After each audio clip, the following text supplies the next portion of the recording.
Дорогі українці, Dear Ukrainians, in a few minutes, the new year will arrive, and I would give everything in the world, to be able to say in this address that peace will also arrive in a few minutes. Unfortunately, I cannot do that yet, but with a clear conscience, we all, can say that Ukraine is definitely doing everything for peace, and continues to do so. I returned to Kyiv yesterday at 6 in the morning. Our team spent almost 50 hours on the road. The peace agreement is ready at 90%. 10% remain, and that's much more than just numbers. That's 10% in which everything is actually contained. That's about 10% that will determine the fate of peace, the fate of Ukraine and Europe, how people will live. 10% to preserve millions of lives. 10% of the determination needed for peace to work at 100%. 10% of that necessary unity and wisdom. Ukrainian, American, European, of the whole world. 10% to peace. I want all of us to be on the same wavelength right now, to understand reality in the same way, to be armed, and not only on the battlefield, to be armed with the truth about who really wants what Ukraine wants, what America wants, what Russia wants, what Europe and the whole world want.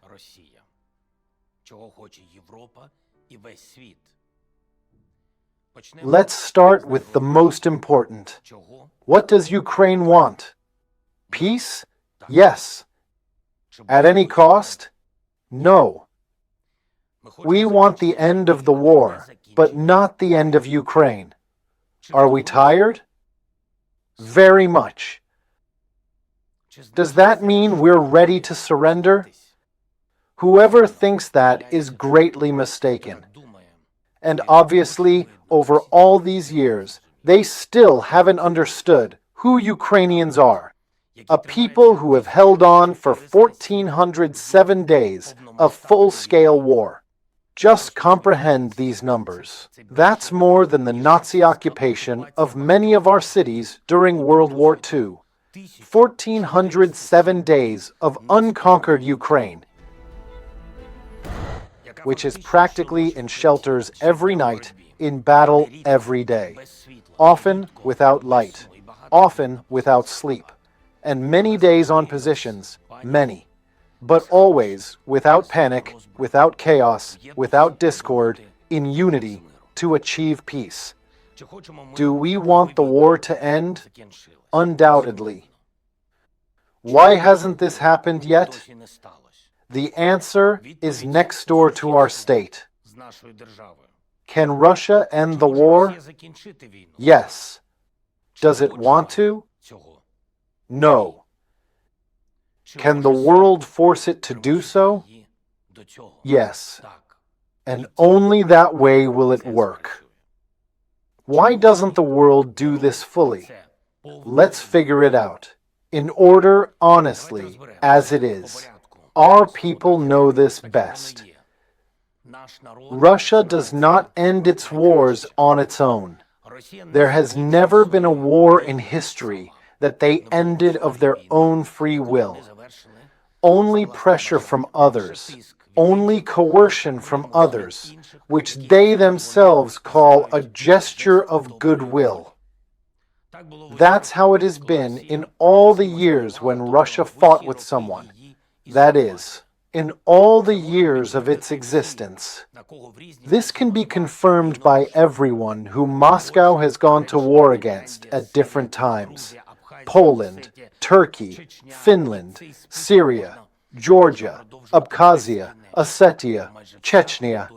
And this list can can be continued endlessly because almost the entire territory of Russia was assembled from wars. That's who we're dealing with. We, that's Ukraine, that's Europe, America, the whole world. Withdraw from Donbass and everything will end. That's how deception sounds in translation from Russian. In translation into Ukrainian, into English, German, French, and actually any language of the world. Does anyone still believe them? Unfortunately, because too often the truth is avoided, called diplomacy, although it's just lies in suits. And that's why there's pressure on Ukraine. Yes, and that's why we fight like this. And we prove what seemed to be long obvious truths, that after the occupation of Crimea, the seizure of parts of Donetsk and Luhansk regions, the full-scale invasion on February 24th, after Bucha, Mariupol, Olenivka, and everything that the Kremlin has been doing all this time, believing them at their word is simply a sentence for joint international security, and for every leader who simply must protect their people. Have our arguments been heard? We hope very much. Have they agreed with us? Not fully. Not yet. And that's exactly why we're still talking about 90 and not all 100% readiness of the peace agreement. Intentions must become security guarantees and therefore be ratified by the Congress of the United States, by European parliaments, by all partners.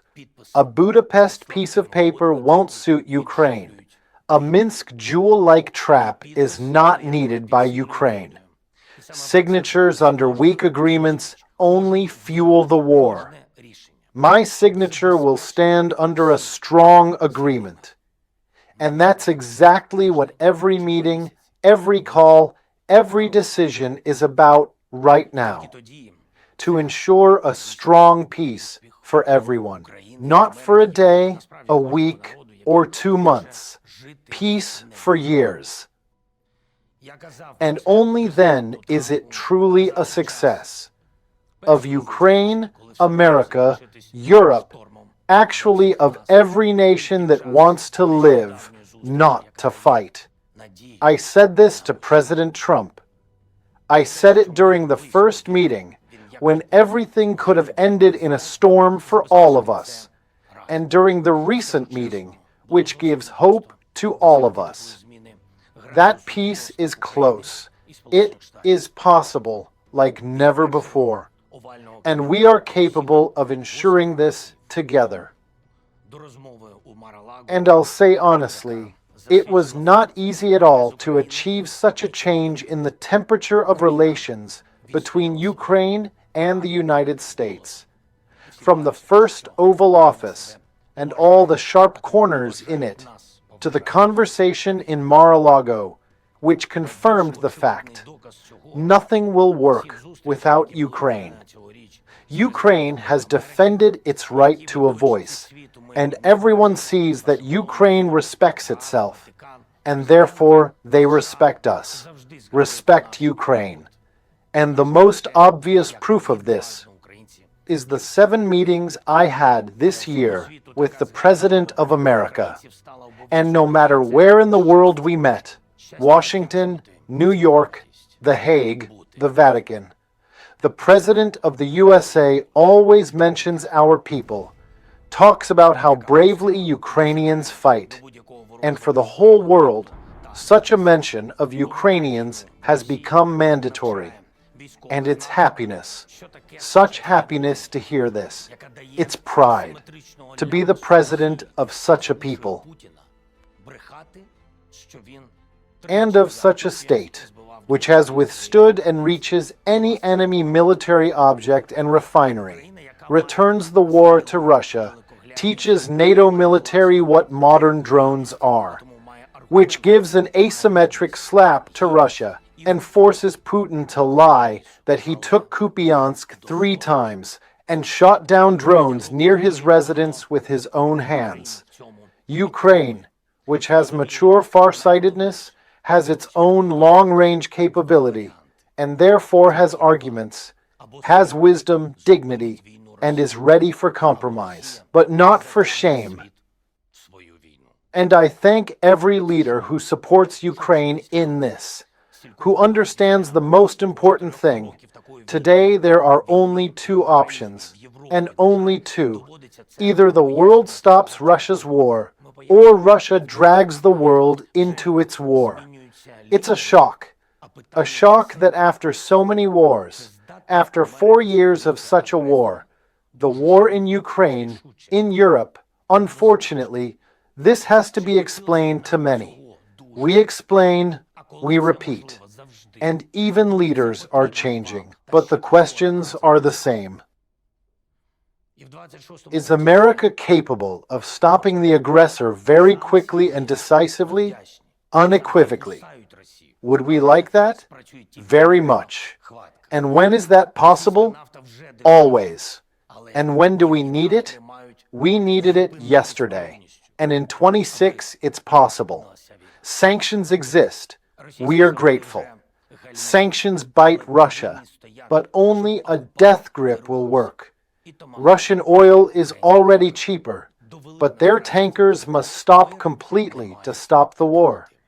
Russian factories are already slowing down, but they must stand still so that the occupier doesn't move.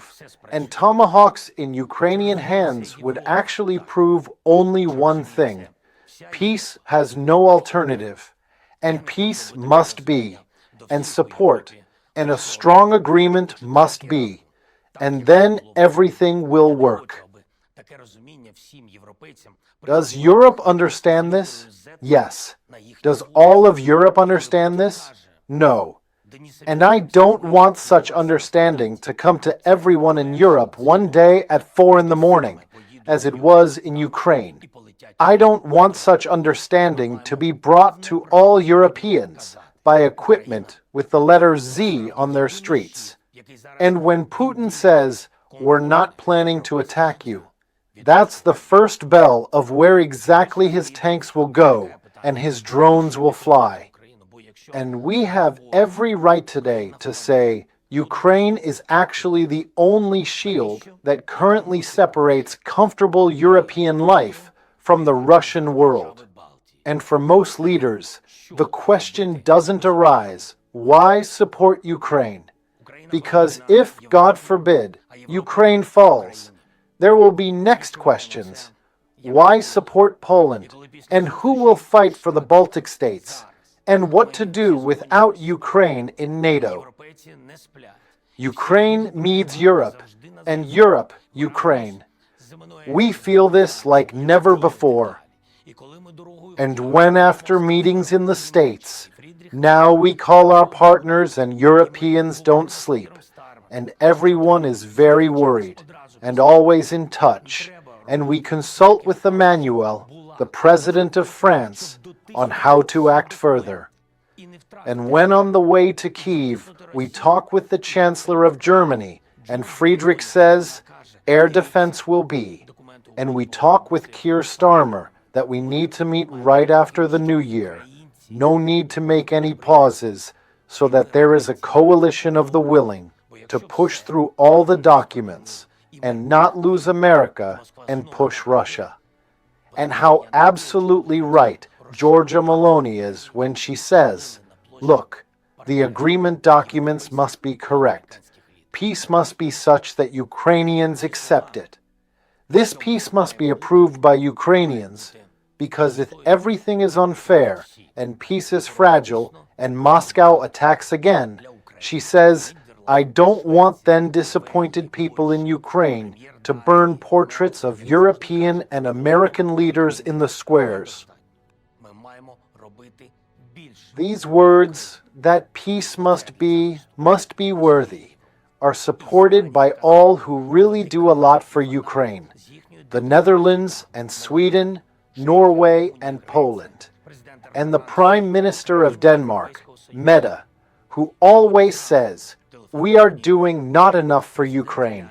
We must do more for Ukraine, because it's for the protection of all Europe," and Spain, which is with us, and the Vatican, and Fanar with their diplomacy and prayer, Czechia, Romania, Greece, Turkey, all countries of the European Union. And this morning, the President of Finland, Alex Stubb, calls me, and every day we call each other.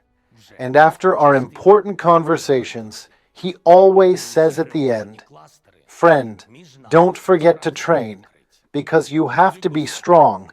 Ukrainians have to be strong. We believe in you. We all need you." And this is our communication with European leaders. This warmth and spirit of this partnership mean that Ukraine is already part of the European family, and all negotiation clusters between us are actually long open. And such unity gives hope, and such unity of Ukraine and Europe is proven. We have obtained support of $100 billion. That's much more than just aid for 2 years. That's the resilience of our army. That's calm for our people. That's money. Salaries, that's pensions. Yes, that's life. And that's justice, that in the end, Russia pays for it. And such unity and such caring for Ukraine, first of all, extends far beyond the continent. It is noticeable and felt by us in Japan, in Australia, in Canada. I am very grateful to everyone in the world who is on the bright side of history, on the side of Ukraine, and does everything so that Ukraine can achieve its own, push through, can press to peace. Dear people, in a moment, the new year, millions of us are waiting for it, and we will have the new year despite everything, because we are such people. We are Ukrainians. We will come up with something. We will prepare, and it will be beautiful. It will be tasty. There will be a glass of champagne. Maybe someone has something stronger, and there will be a toast. Very important words. A toast, one for all, for millions of Ukrainians. For our warriors who are now at zero line. For everyone who gave their life for Ukraine. For all who save us every day and teach. For all who are always, and even on this night, on duty. Firefighters, doctors, energy workers. For our people who returned from captivity and who will meet this new year at home. For all whom we are waiting for all who help us, for the war to end, for peace to come, for the enemy to succeed in nothing. And it won't succeed as long as we fight like this, as long as we hold on like this, as long as we are Ukrainians. Russia will have to end the war as soon as they find one more reason for peace than to fight. That's why we often say to each other what our guys on the front say. All we need is to hold on one day longer than they do. And we add today, to be one step ahead, 1 hour faster, one decision bolder. And may it be 1/10, but better. And by 10%, by those 10% I mentioned at the beginning, by 10% stronger. And then we will win peace 100%. I wish this to all of us. Dear Ukrainians, the year 2025 is coming to an end. Around us is real winter, and what we haven't seen for a very long time, snow on New Year's. And all children, undoubtedly, if honestly, and adults, were waiting for this. And this gives a strong feeling. If we really, really want something, sooner or later it happens. Undoubtedly, right now, we want peace the most. But unlike New Year snow, it won't fall from the sky just like that, as a miracle. But we believe in peace, and fight for it, and work for it. And we will continue to do so. Because we really want in 2026 for it to be quiet in the sky and calm on the ground, for warmth and light in our homes, and not 170, but all 220 as it should be, for all our people to return home, from the front, from captivity, from occupation, for us to be, for Ukraine to be.